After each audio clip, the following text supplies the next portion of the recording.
I'm Mike Friday with the Nickel Independent Film Festival. We are celebrating our 25th year this year, and in honor of that, we are talking with filmmakers of Nickel's past and present and maybe future.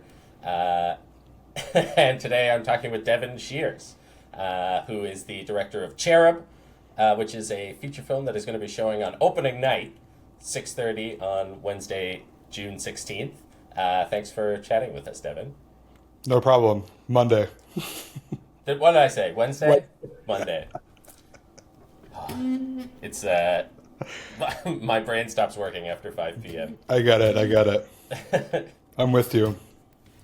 So, Devin, tell me a bit about your filmmaking journey so far. Like, how did you start with filmmaking? Oh, that far back. Yeah, Yeah, all the way. yeah, sure. Yeah, I don't know. One of those brain poisons that gets into your head too young. I was like, yeah, I don't know, 13 or 14. And I think I just had like sort of creative aspirations in some direction, but like didn't have a didn't have any kind of like natural aptitudes towards anything. And so filmmaking just seemed like something, it seemed accessible in a weird way, which is like so funny to think about now. But it just seemed like something that I could do, or like, and I started to sort of understand let like films as being made by people, which sounds obvious, but it just like it started to kind of click with me.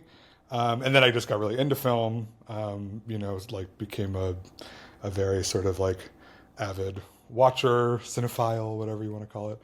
And yeah, and it was just something that, yeah, I kind of picked when I was very young, and just never was able to sort of shake it. So still trying today. That's great. So, when you were getting into film, both in like practicing and in watching, are you drawn to a certain type of film? Like, is it a very like plot driven or visuals driven?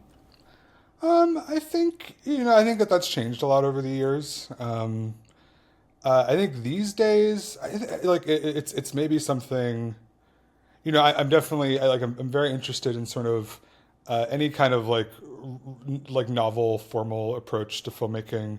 And that can be expressed in like a kind of number of different ways. Like, yeah, sometimes it is sort of like the images or visuals, or sometimes it's the way a story is structured, or the way that approach to performance or something. Just like anything that like surprises me, I think at this point, is like what excites me. But in terms of styles, I do tend to enjoy. And it is especially, if we're talking about Cherub, I definitely enjoy like a slower. I like a lot of things that take their time, that are both can be kind of like grounded to reality, but also can like take off in weird directions and that kind of thing. But at the same time, I like to think I keep a pretty open mind. But yeah. Yeah, well, I guess speaking on that, and before getting into Cherub, was there any sort of inspiration, film or otherwise, that it led to Cherub, or has been sort of percolating in your brain lately? So there's kind of two things actually that I could probably point to as like inspiration for Cherub. One is certainly like a film, a number of different films, but for the sake of podcast simplicity, I would just point to films made by this guy. There's this Taiwanese filmmaker named Simon Liang, who I am a big fan of, and took a lot of inspiration from, like going into making Cherub. And he is what he has been described as like a slow cinema master. Slow cinema is this kind of like contested, I think, term these days. But his films are very preoccupied with like space and time, a lot of long shots, a lot of long still static shots. But then also always in these kind of like very unique, beautiful, or like provocative environments, with these kind of like very simple characterizations, but kind of like filled with like all that time and space builds this kind of like there's like longing and desire and yearning in these characters, which are all, kind of feelings that I enjoy to maybe not feel, but certainly think about and and make movies about. um, so that was like so formally like that was something I really wanted to play with, like duration, like shots that take their time, which is harder to with short films. And I made this film in my master's, so I was like I can get a little more freedom to play with that. And his films were definitely a big inspiration. If I had to point to one, maybe Goodbye Dragon Inn by Simon Lang, or Days by him as well. And the other thing, in a kind of more like story-driven way, years ago I come across this magazine from the like late '90s, early 2000s, called the Fat Angel Times, which was like it's like an adult magazine for bears, large gay guys. um, and there's a lot of things that like struck me about it. One was just the title. I loved the title of it so much, like the That's a great title. fat angel, like this, like evoking this sort of like celestial or like otherworldly creature, as opposed to like a lot of the times it's like it's very like masculine, these very masculine images. And I liked just the title did a lot, but then I also really just appreciated like the photography. I mean, a lot of it is just like it is porn to a degree, but a lot of it was also, it had this very like homemade feeling to it, and you could tell that there was this like a lot of like vulnerability in the subjects, and kind of that kind of like sparked my imagination, and also kind of led to me making this movie. Sorry, that was a long answer. Oh no, it's great. No, that's awesome. I'm curious too about like when you're talking about um, finding things in film that surprise you, and also this idea of focusing in on longer shots and slowing things down. I feel like, and maybe I'm wrong, but I kind of feel like that in terms of screenwriting, the way that it's taught doesn't mesh well with that. How did you find like the writing process? Like, was your script sort of vastly different from what people might expect to see? Um, Pardon me. Yeah, I think yes, definitely. I mean, so like the whole film is very very process oriented, and the way I came to think about it was that there were kind of all these different stages of writing, of what manifested as writing. So there was a script at the beginning. I did write just like a conventional script, but it was like I don't even know. I don't even remember anymore. Like maybe 8 or 9 pages that translated into about 35, 40 minutes of film. Which was, I kind of knew going into it, because the film has no dialogue. And and I knew that there would be these sequences that would like play out for a long time. And so I wrote that script, and then, I worked on it a little bit, but because the pre-production also just became this like kind of writing in its own way. So, I had my ideas of like, oh, like these things could happen, or these would be interesting things that could happen when I wrote the script. But then when I actually went out to like try and find locations, or, just actually go about the work of making the film happen, that felt like a whole sort of other kind of writing, and like, changed a lot of what the film ended up being. And then furthermore, after we shot most of that script, and yeah, it landed in about the 35, 40 minute range. And I made this film in my master's program at York, and my supervisor, John, like encouraged me actually to keep shooting and to like push the story and the character and the concept further. And at that point, like I kind of stopped. We were shooting more and shooting new ideas, but it became, I wasn't really like writing it in script form anymore. I was just like, me and my collaborators would be like, oh, what's like an interesting thing to see this character do? And we would like just take him to that place and shoot it.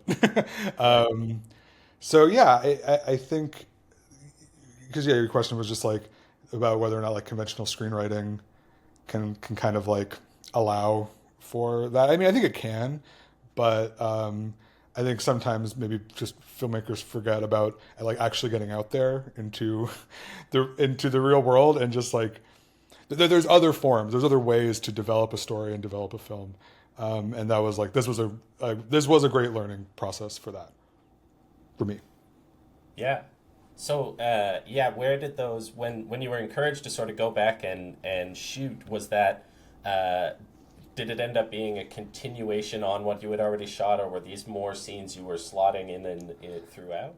Yeah, it was definitely like the screenplay that I wrote definitely like outlined like the story because I do think like it is actually still like a fairly conventional story in some ways. Yeah. Like it has like a fairly like the structure of it actually isn't that crazy. Yeah. um, um, so that was that was kind of always that was like the beginning, middle, and end. That was always kind of there, and then yes, and then when we went back to keep shooting, a lot of it became about building the character out. Um, yeah, just like finding uh, things that like surprised us, me and my cinematographer Nick and Ben, the actor. There's like new things about this character that we hadn't considered before, and John, my supervisor, also really pushed for that too. Like that was, it wasn't just.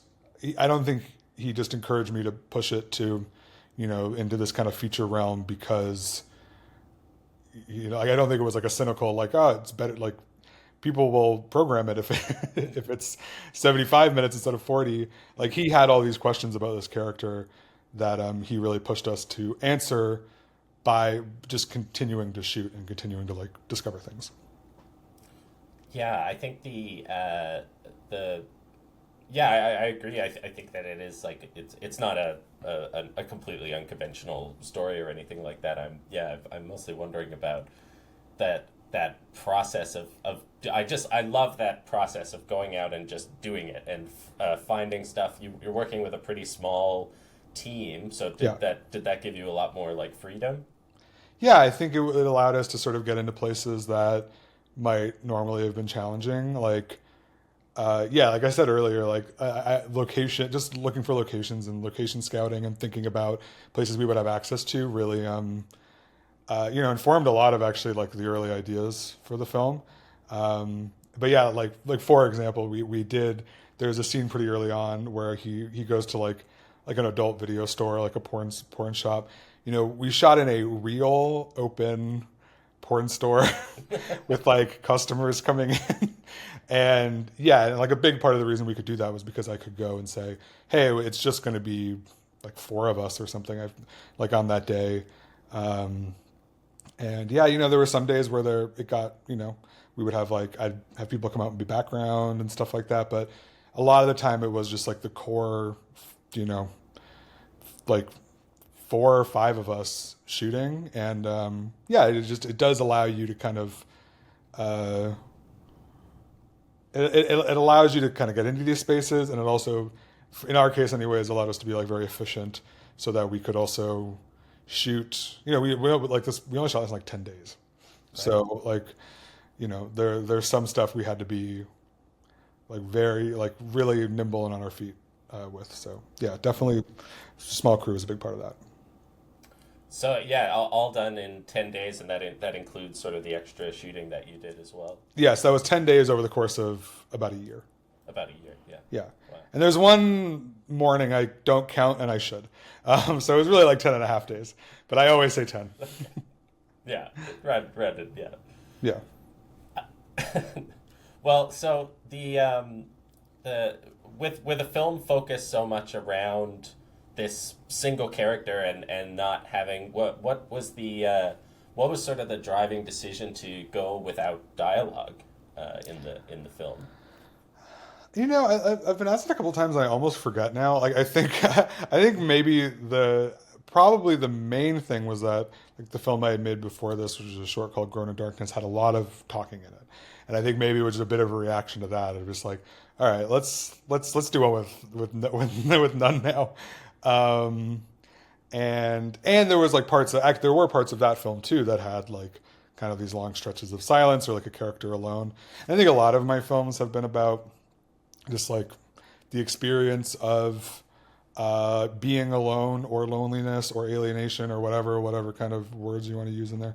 And so, yeah, I think with this one, I wanted to go to like two, just like almost like the logical end of that like thematic exploration. Like I feel very dumb with it, to be honest now, because it was like, yeah, let's do a film that's like one character who like doesn't say anything, and no one says anything to him. Like he really is sort of like in an almost unreal way, totally unnoticed by the world around him.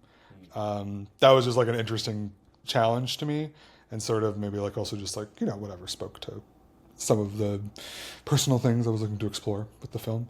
But yeah, it was one of those ideas. It was very early on. I knew it would be that, and then and then it became a very steadfast rule that I was even encouraged to break at times, and I was always very reluctant to.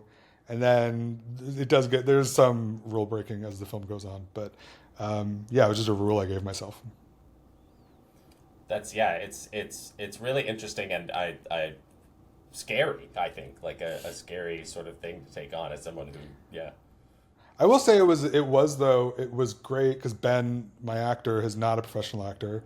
There's really like, you know, the most real acting he's ever done before, and he always says, because like, that if there had been dialogue, that might have like, he feels that like professional actors might look at a role like that and get maybe not intimidated by it, but like see a lot of challenges in it. And for him, it was literally just like, oh, I don't have to memorize dialogue. And yeah, I think it really encouraged him to come in and do it, which I'm very grateful for because I think he's great in the film, and I loved working with him. So yeah, I never would have guessed that he was not a professional actor. I think he's great. People Really, gotta cast him, and I'm sure he can memorize. He'll learn to memorize dialogue. yeah, He can figure it out. that can be done. There's flashcards. That's why, Yeah, you know, yeah, you just cut. It's fine. yeah, Do another take. exactly. There was one more question that I wanted to ask you about. So working with Ben and working with a single character. Do you have any like advice that you could pass on to other filmmakers who are maybe looking to focus more on the visual? I think that there's maybe other people who have been leaning a lot on their dialogue. What's your sort of process for looking for interesting shots or ways to convey emotion without words? I think it does. There is still a lot of like on the writing level, you do sort of have to be conscious of, you know, like what is happening in the scene. You know, like that was always like that was another kind of, you know, guideline for me was, you know, even in these scenes where, like, you know, I would have an idea for a space I wanted to see the character in, and then, but my rule was like, he has to be activated in some way. There has to be something that like is motivating him to do something, even if it's like very small or like a very small gesture. I started using the word gesture a lot when sort of planning out this film. And then in terms of, you know, I mean, in terms of how to film it, I mean, I think it comes down to developing your own kind of visual language, you know, like you know, if you're a filmmaker who doesn't necessarily think visually a lot, like just go out, start taking photographs more, or you know, or paint or some kind of other visual medium, like something that just gets you thinking about it more. I also think people need to watch more films. There's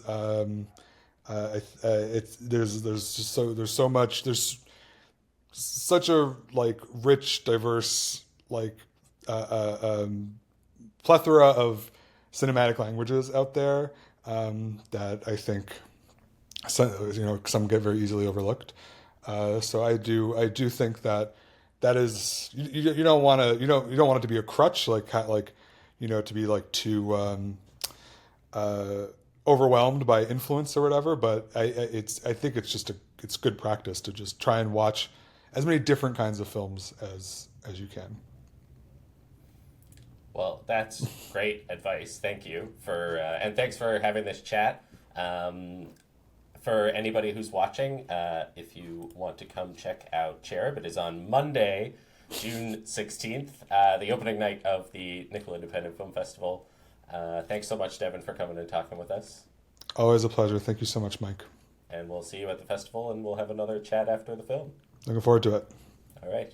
Thanks, everyone.